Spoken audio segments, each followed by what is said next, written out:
Well, happy Sunday, everyone. Today is the seventh Sunday in Ordinary Time, and it's also the final Sunday before Lent. Lent begins this next week, this next Wednesday, actually. And on this seventh Sunday of Ordinary Time, we have Jesus finishing up his Sermon on the Plain in the Gospel of Luke. This is the last we'll hear of it. There's only one little section after this.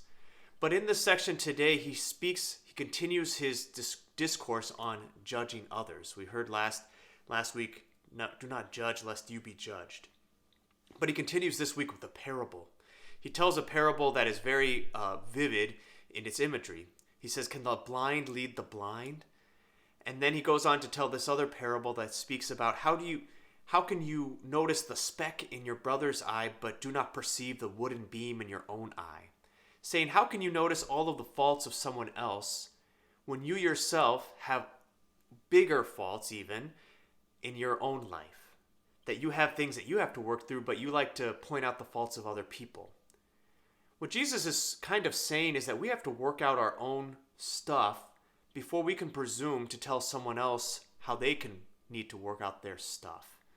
And I think one way of looking at this is that we can often look at other people and see the places where they need to grow. And sometimes it can be even the places where they need real healing in their life. And we forget to look at our own lives and say, wow, I really need healing myself. So we need to look at ourselves first before we can do that and help other people with their stuff. He says we have to take that wooden beam out of our own eye, and then we can see clearly to help others with the speck in their eye. So we might ask ourselves, do I need healing? Do I need to fix my own things? Or what is it that needs to be fixed? I'd say for a lot of us, we might know exactly those places where we need healing. But I'd say that so for some of us as well, we might say, I think I'm good, I don't cry myself to sleep every night. I'm not dealing with severe illness. Things in my family are pretty good. And that's great, and that's really good. But I would say that for each and every one of us, we all need healing of some kind. We're all hurting in some way or another. And that's whether we know it or not, whether we perceive it or not. And I don't say that to kind of spook people and say, hey, there's something lurking behind here, every rock, that we should be scared of things. But in some way or another, we all need to continue a healing process in our lives because we've all been wounded in some way or another. So we might ask, how do I find those things if I don't even know that they're there? Those things where I'm wounded, or those places where I'm wounded. Well, Jesus continues to speak about the fruits. He talks about a tree and its fruit, that a tree is known by its fruit. It's also mentioned in the book of Sirach that a tree, the fruit of a tree reveals the care it has had. What he's saying, what Sirach is saying, is that we can kind of look at where the places where there's not such good fruit in our lives, and we can see those as places where we probably need some healing. So maybe the places in our own thought life where we need healing, places where we're really hard on ourselves. When we mess up, how do we speak to ourselves in our own mind? One time I had a spiritual director that took me through this great thought exercise that went something like this, that if I was to meet a friend for coffee, and that friend had to tell me something that they had messed up in a big way, that they had really, done something bad. Perhaps they got caught driving under the influence or something. And then I proceeded to just lay into them, to tell them, you're so terrible. No one's ever going to trust you again. How could you do something like that? You're so stupid. Why would you ever do this? And it was pretty harsh. But then imagine that other person isn't necessarily your best friend sitting in front of you, but it's you. It's you, and then that's the way that you are talking to yourself. We know that it wouldn't be acceptable for us. We wouldn't feel good about it talking to our friend like that.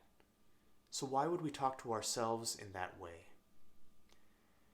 Why won't we afford ourselves the same compassion we afford another person?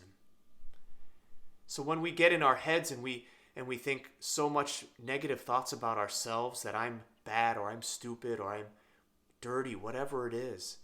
Those aren't thoughts from God. Those come from a different place. Those are lies that we've started to believe about ourselves. And usually a lie is a belief that's come out of a wound, of a place where maybe in the past, I've thought that this about myself because something happened. Maybe a parent left when we were young and we felt abandoned, and that was the wound. And because of that, there became a belief around that maybe no one in my life is ever going to stay. Maybe I'm not worthy of being loved where I am. And so from there, that's the lie that I operate out of. And then from there, I might always believe that. There might be a vow that I'm never going to allow myself to get too close to someone because they might leave me. That's a way that we can see our woundedness. And it's a lot of work, as you can tell. Another way we might be able to see the fruits or the bad fruits of places then that might direct us toward our need for healing be just in the ways that the things that happen that really upset us. What are our reactions to things? And when do we have those reactions that are maybe a little over the top?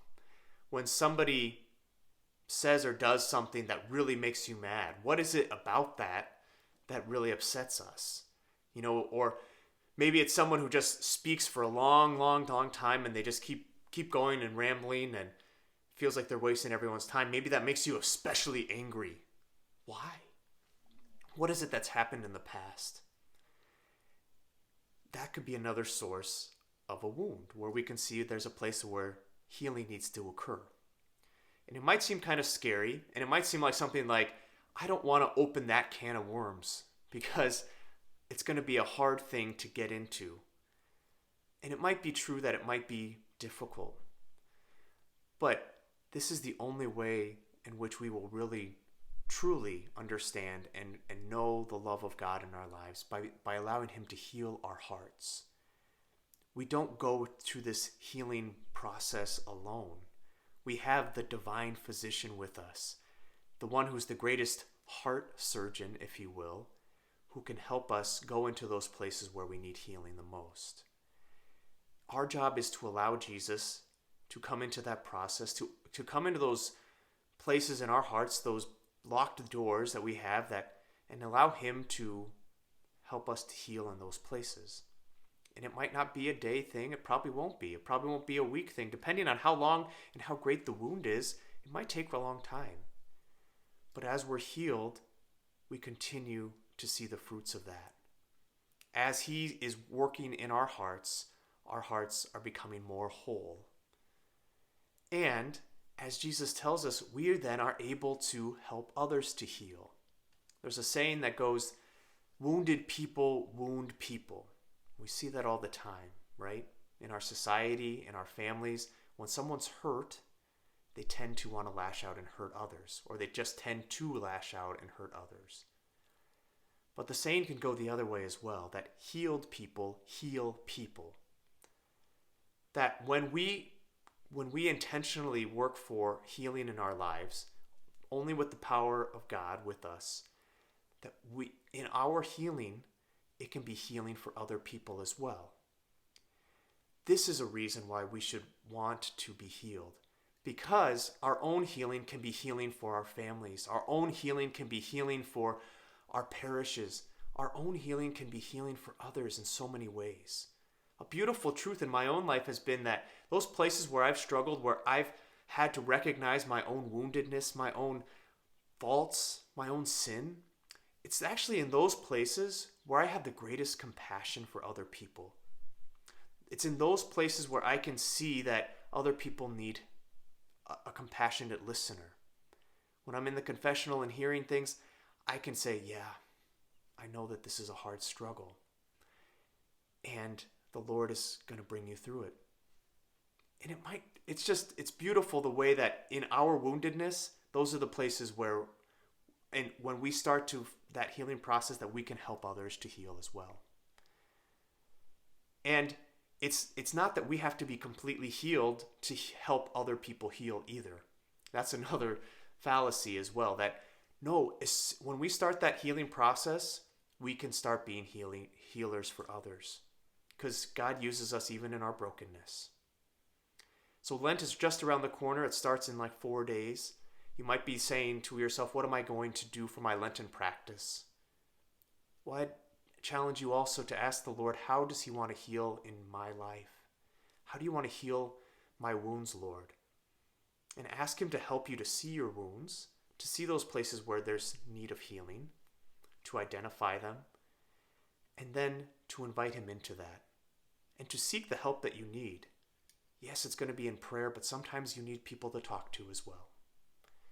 So we ask the Lord today to help us to perceive those wooden beams in our own eyes, so that we don't become wounded wounders, but that each of us can be healed in the name of Jesus and become people who are healed, who can also heal as well.